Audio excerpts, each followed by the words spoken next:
Hello, and welcome to the Speaking Spirit podcast. I am your host, Daisy Farrell, and I am a psychic medium, healer, artist, and teacher based in the Hudson Valley, New York. All right, so if you were with me for episode 1, this is part 2 of my story, because I realized it's a little too long, and I wanted to make it in kind of smaller pieces for people, like 30-minute pieces.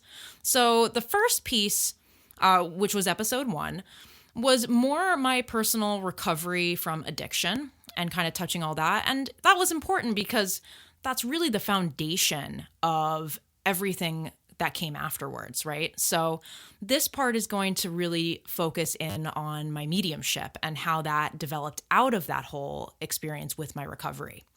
So let's dive right in.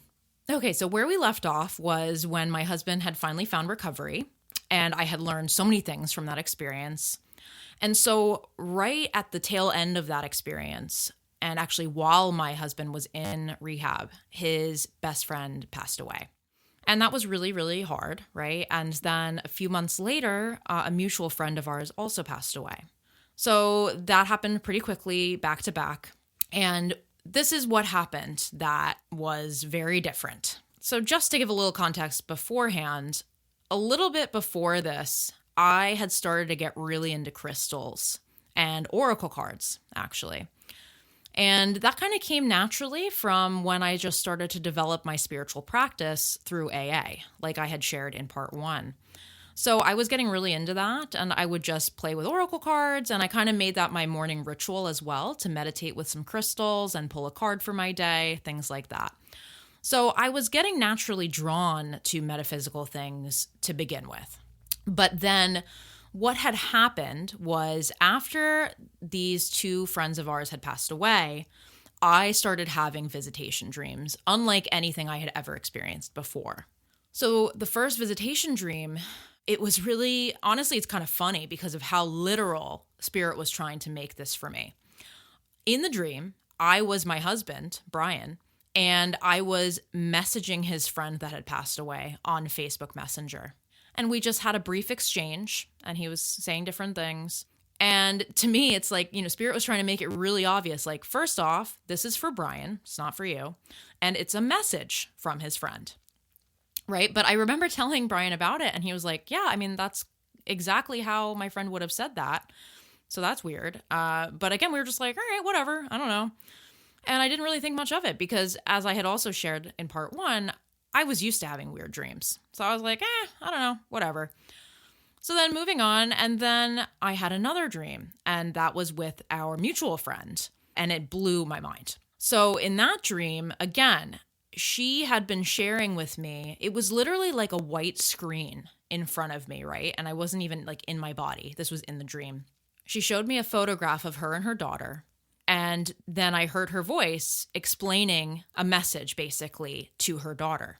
And then again, showing me different images and different things. And again, this was a totally new experience for me in my dreams, where it was, again, very obvious that it was not a message for me. It was a message for someone else. And I was just there to listen and receive it. So when this was the second time this had happened, I was starting to be a little like, okay, this is kind of weird, but I don't really know what to make of it. I then had another visitation dream with the same woman that was, again, amazing. And I actually share that story in my Instagram highlight if you want to know all the details about it. It's one of my spirit stories.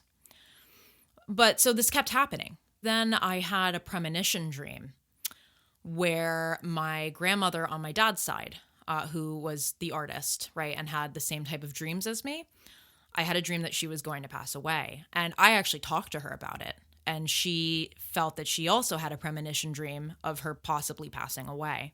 So at this time, my anxiety got really bad. And it felt different from the stuff that I had experienced in the past. I also started to experience really bad brain fog and fatigue. And I just started to hate going to work really bad. I was also getting some weird paranormal experiences in my apartment, weird things with electronics and lights and things going off by themselves. So I was like, I don't know what is going on. But I remember I was talking to my therapist, who happens to be Laura Mazzata, and She's awesome. And I was telling her about this, and she was like, I think you have something going on here, and I think you should go see a medium. And I was kind of like, oh, all right, whatever, I'm open. I had never been to a medium before, so I was actually really curious. So I made an appointment to see this medium that she recommended. Right around the time of my appointment, my grandmother ended up in the hospital. And so I remember I got to that appointment and I was so nervous. And I was like, I don't know what to expect. I had no idea. And I remember I went in there, and one of the first things he said to me was, Daisy, it's a fucking party in here. He was just like, whoa. And then he just went into the reading, and he brought through all the people that had just passed away with amazing evidence, and was explaining how my one friend in particular that had passed away, she was one of the people signing me up for this path of mediumship. And that's also where he explained to me that I was a natural medium and that the veil was very thin for me naturally. And I just didn't even know what to say. The biggest thing for me was that I had never done a contact or a connection while I was awake, right? I had only had these experiences really in my dreams. I had had some paranormal experiences throughout my life, but I never thought of myself as a psychic. I remember also being in that session and my head felt like it was going to explode. I had never experienced energy like that before. It was so crazy to me. So I walked out of that just shocked, right? And I didn't really even know what to do. I was just kind of like, okay. I just still didn't really believe it, right? I knew there was something to it, but I just wasn't fully convinced. So I just went along, and I continued to just feel the same way, if not worse. So I just would go to work late. I would leave early all the time. I started to really hate being in social situations with lots of people. I felt crazy, honestly. And I just felt like there was no one that could help me. So I continued to kind of try to find a teacher or somebody. And I reached out to another medium that I had found, and she was very nice, and she called me and was trying to be really helpful. And she decided to start a beginner's class so that I could explore this stuff further. One other thing is that right after that reading I had initially had, I went to visit my grandmother in the hospital. And I remember I was surrounded by family members, and I felt kind of weird about bringing it up, but I was like, I don't know if I'm going to get another chance here. So I just told her everything about the reading. And I remember her saying to me when I told her that he said that I was a medium, and she was like, you have to do it. You have to.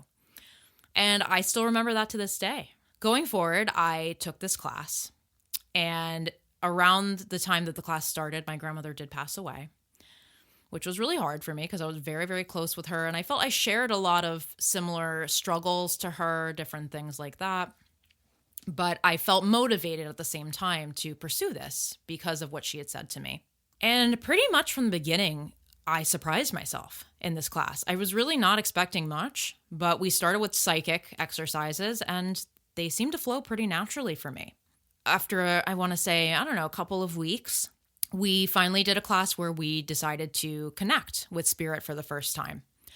So she walked us through a meditation to connect with spirit, and then just called on each person and just said, who do you have? Don't think about it. Just tell me who you have. So I remember telling her that I felt crazy. And in that way, I meant I just feel such crazy energy right now. But I said, I feel like I can't move from the neck down. And then I was seeing, and for me, when I see, it's really internal, so clairvoyantly in my head. But I was seeing this very sharply dressed gentleman with glasses, and he was reading a book, and he had all these books around him. And I then also saw an Art Deco style kind of antique kitchen table.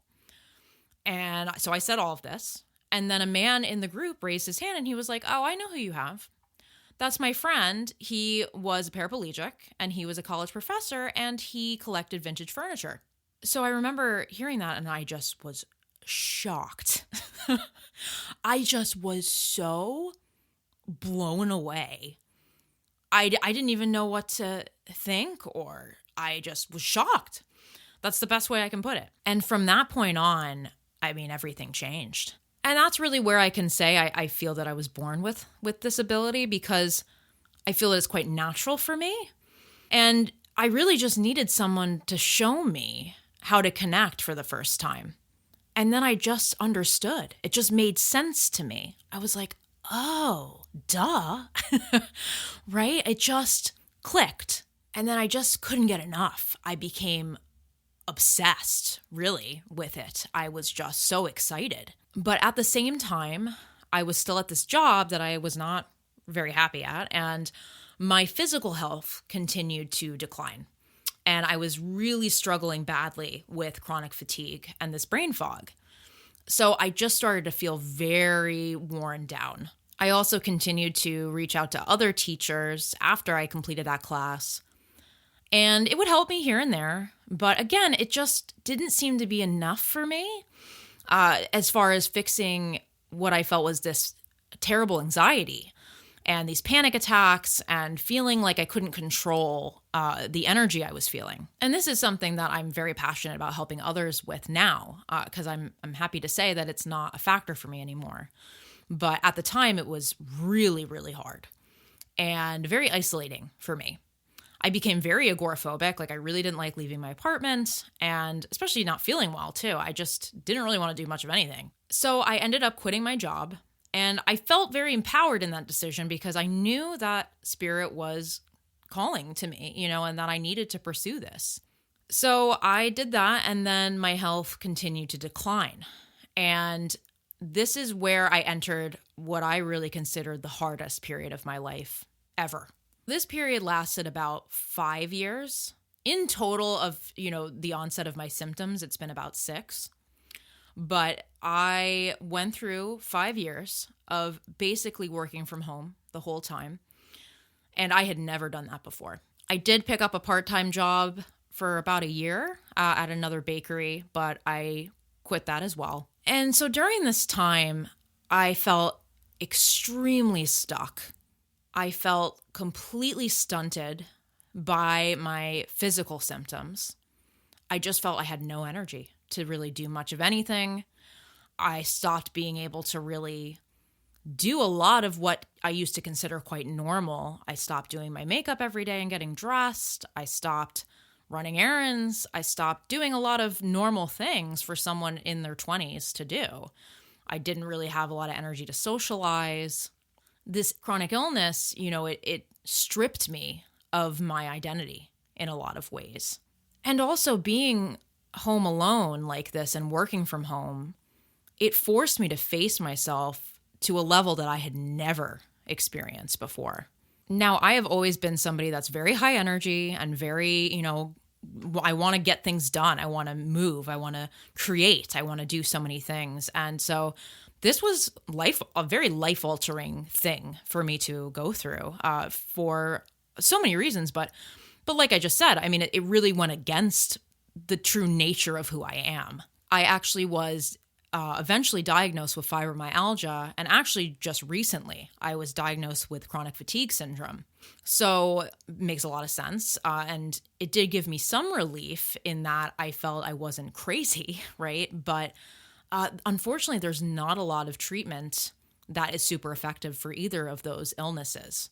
Throughout those 5 years, I went through these long periods of just feeling really hopeless and really lost. I felt so confused, I remember, because again, I was somebody that really trusted, I was able to trust the unfoldment of things, even the hard things.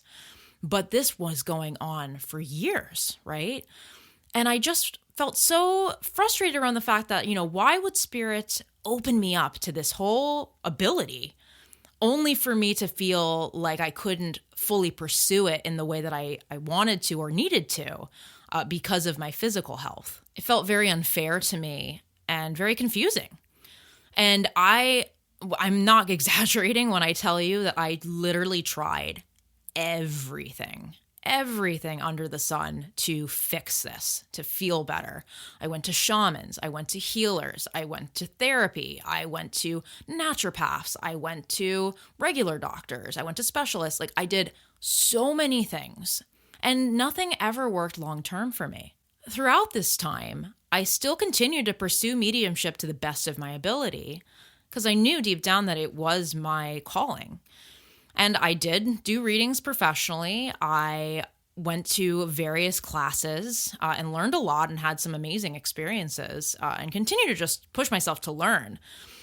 And I kept trying, right? I kept trying in so many different ways, but I just felt like I wasn't getting anywhere.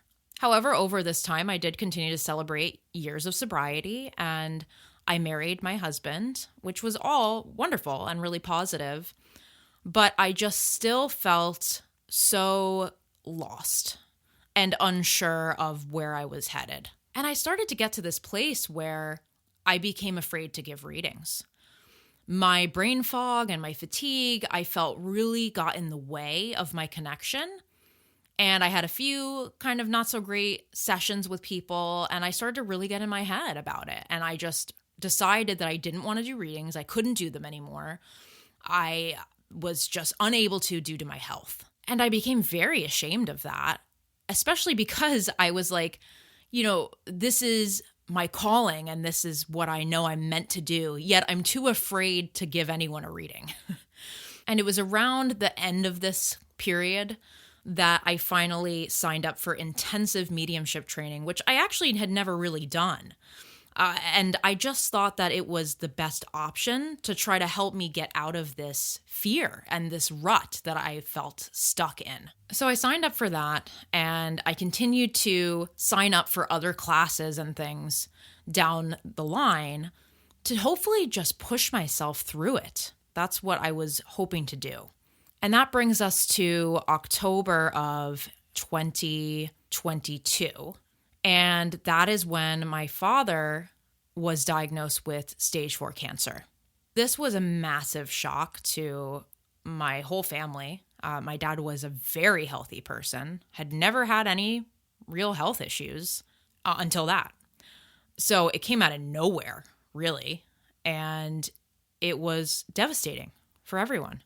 As I'm pretty sure I mentioned in the first part, I'm an only child. So I was incredibly close to my dad.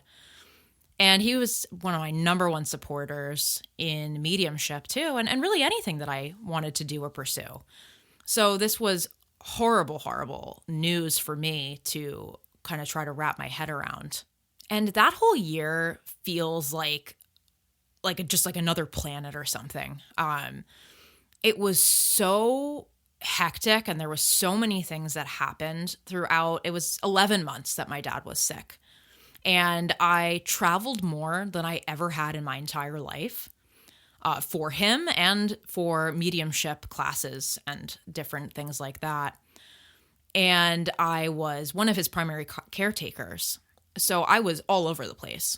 One of the main things that got me through that was my awareness of the spirit world.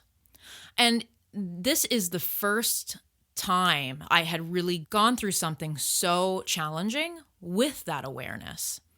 And I don't think there's a coincidence either with that. I think it happened in that timing for that reason.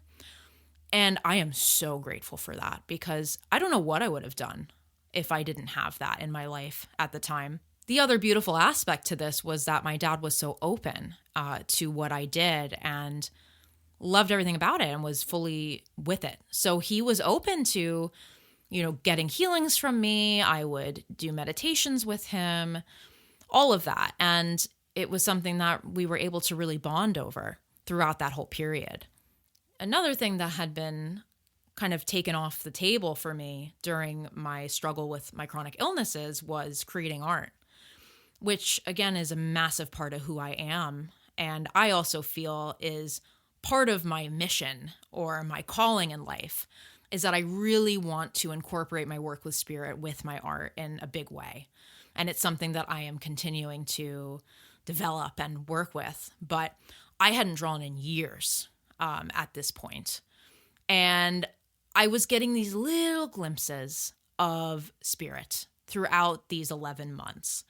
And one of those glimpses was this sketch that I did after not drawing, like I said, for years, right? And then out of nowhere, I saw this image from spirit of basically all the people in spirit around me and my guides. And I just drew it like so quickly.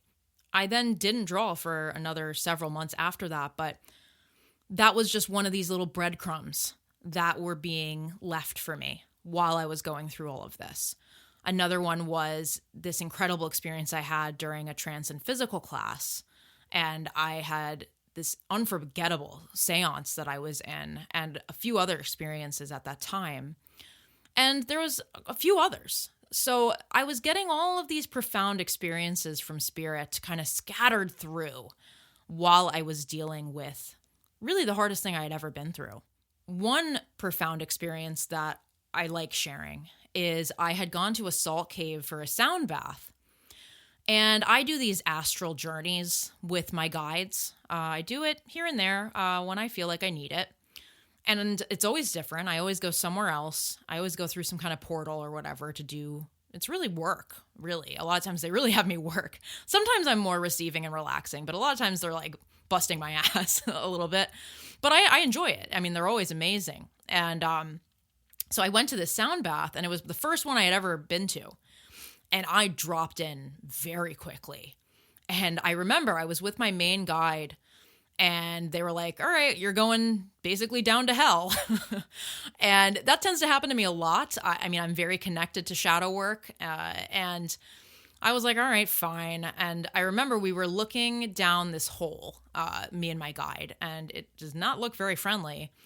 And I was like, do I really have to go down there? And he was like, yeah, you kind of do if you want to benefit from it. And I was like, all right. But he was like, you have to go alone. And I was like, fine. And finally I got the balls to jump in and go for it.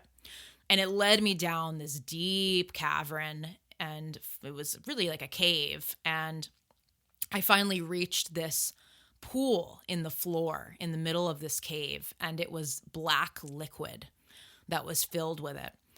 And a figure emerged from this black liquid, and it was a double of me. And it was totally coated in this black, it was kind of like oil. So I remember this figure standing in front of me and thinking, okay, guys, like, what am I supposed to do with her? What do I do? And I was understanding that she was this embodiment of ancestral wounds, trauma, all this healing and different shadow stuff with me. And they said, you already know what to do. And so finally, I allowed her to step closer to me, and she merged with my body. And I ended up going through this crazy physical transformation that I can't even really explain. I grew into something that, like I said, I feel like isn't even like three-dimensional. Like I can't even really explain it. But I just left that experience knowing that I had done something very powerful within my energy. And I feel that it was a form of an initiation as well. And so I continue to go through the rest of these months with my dad. And really, I mean, I could probably dedicate a whole episode to that whole experience because there's so much I could touch on and speak about. But I'm more trying to kind of summarize some of this. But it was really, really hard. It was really hard. I think for me, in my particular experience, there was a lot of anticipatory grief, right? In knowing where this was headed. And so that was very hard and very up and down. And there was also these bittersweet kind of moments for me because I was spending so much time with my dad and feeling so deeply connected to him and having these really wonderful times with him that I carry, I'll carry forever. But at the same time, they always had that undertone of, I'm running out of time. And eventually, my dad was transferred to hospice at the end of August in 2023. And that whole experience was so, like, trippy and just, I can't even explain it, right? It felt like I was in another dimension the whole time. What I can say is that I have never in my entire life experienced more profound and just powerful, overwhelming love ever. His room was just bursting with it. It was coming from him. It was surrounding him. It was everywhere in that room. And the energy in there was just something that I can't even explain to you. But it was so overwhelming and really honestly beautiful. in so many ways.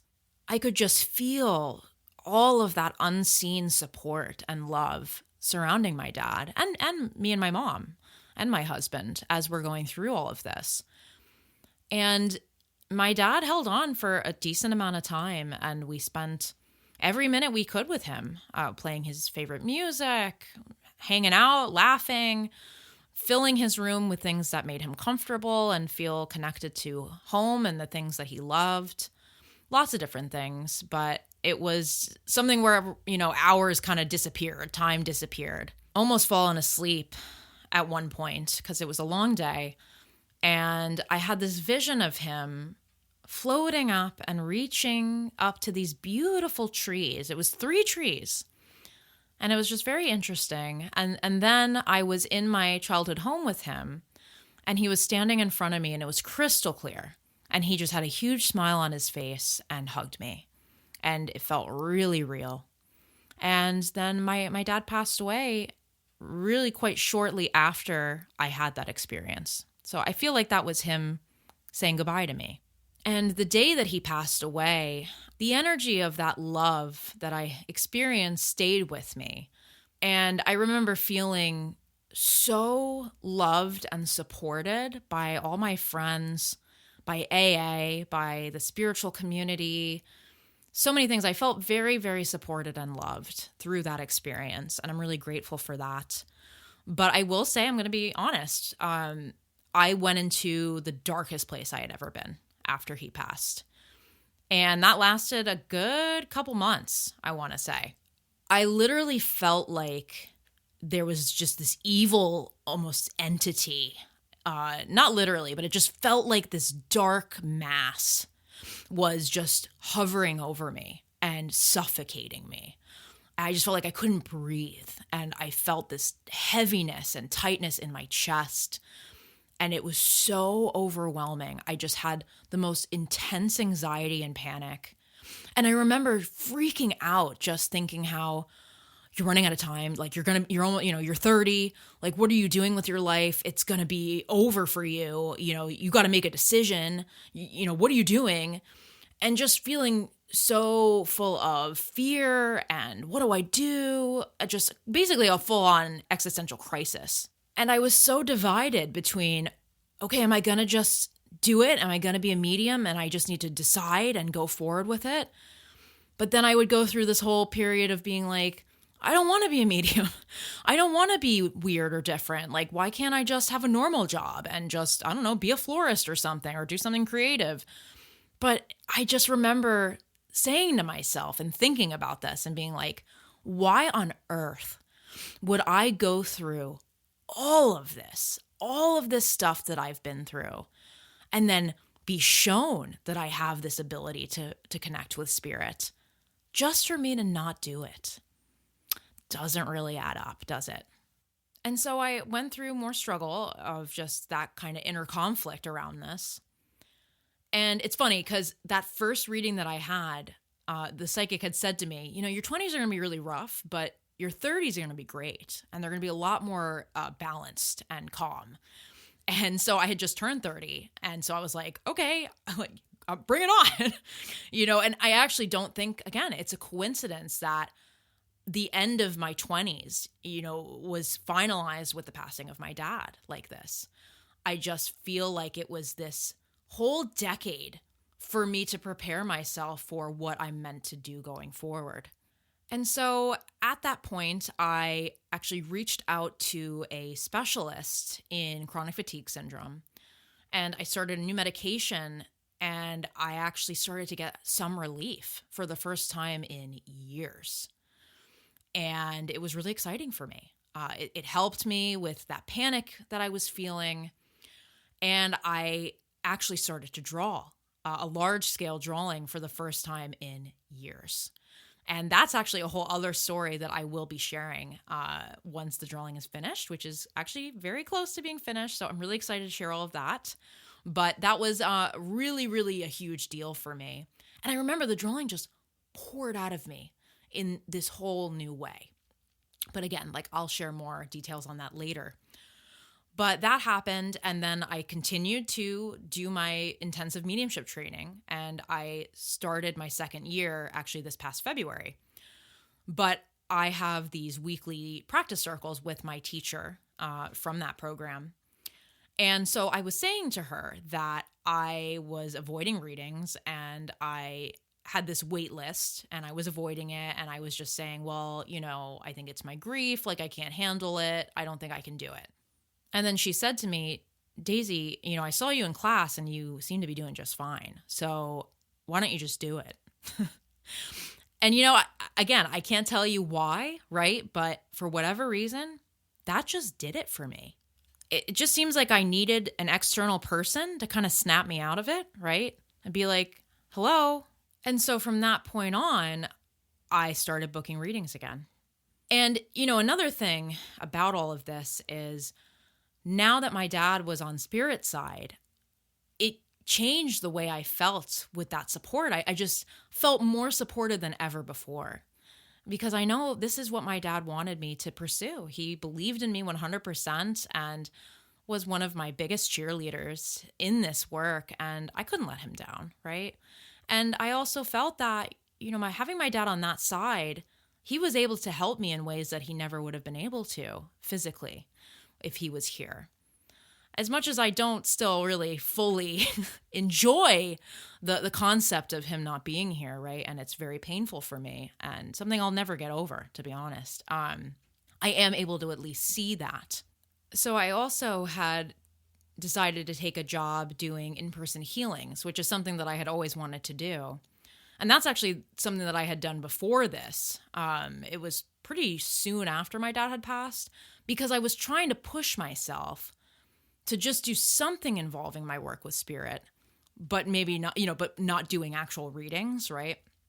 So I had started doing that as well. And it's something I love to do also and continue to do now. But so I started booking readings again, and it went fine, right? All these fears I had, they weren't there. It wasn't something that was really real. And so then I just started to build this momentum in me. And I feel that I went through this transformation so rapidly after I just decided. And that's really what happened.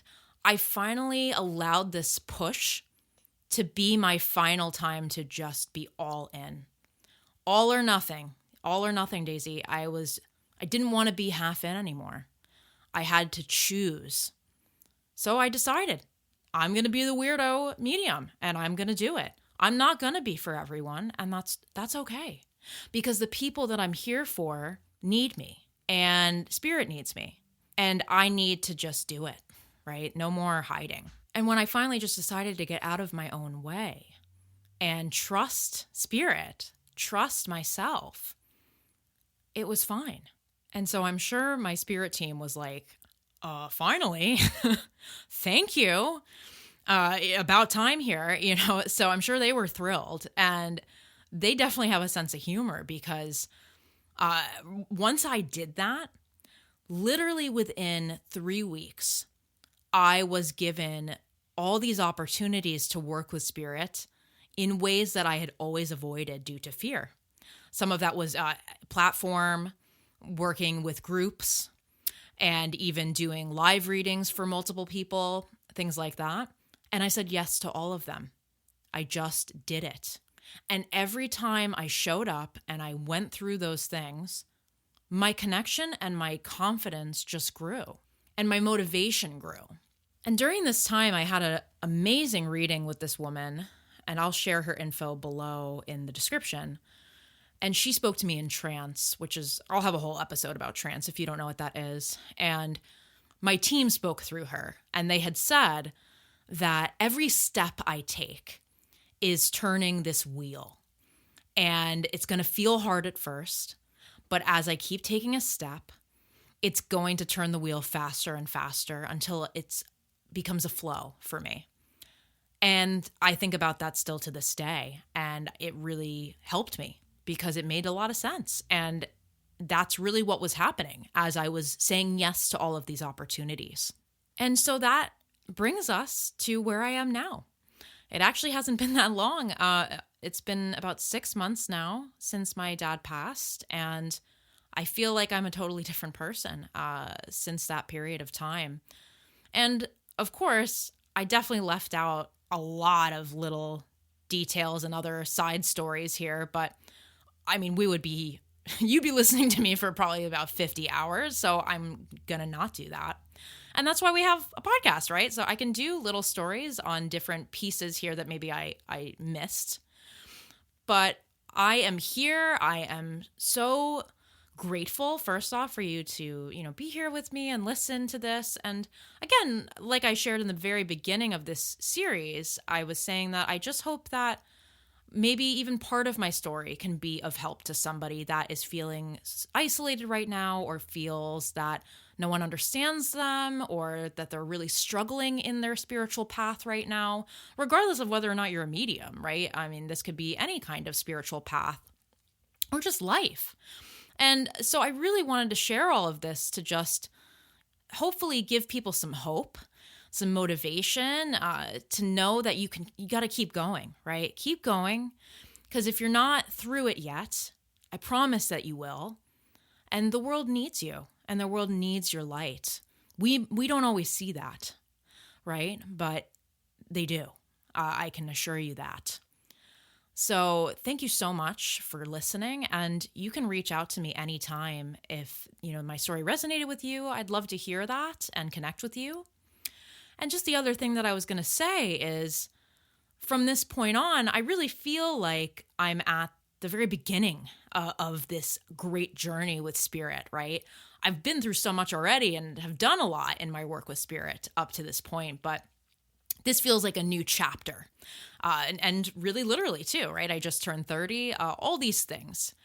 And I am so excited to just start this journey with all of you, and to have this podcast where I can share all the new things that I'm going to be doing. I have so many things that I want to explore and pursue in my work with the spirit world. And I'm so excited and passionate and ready and here for it. So if it's something that you want to join me on, I would love to have you for my next episode and all the other episodes that I do. So once again, if you want to reach out, you can find me at daisyfarrell.com and at Medium Daisy on Instagram or Facebook. And I will see you for the next episode. Bye.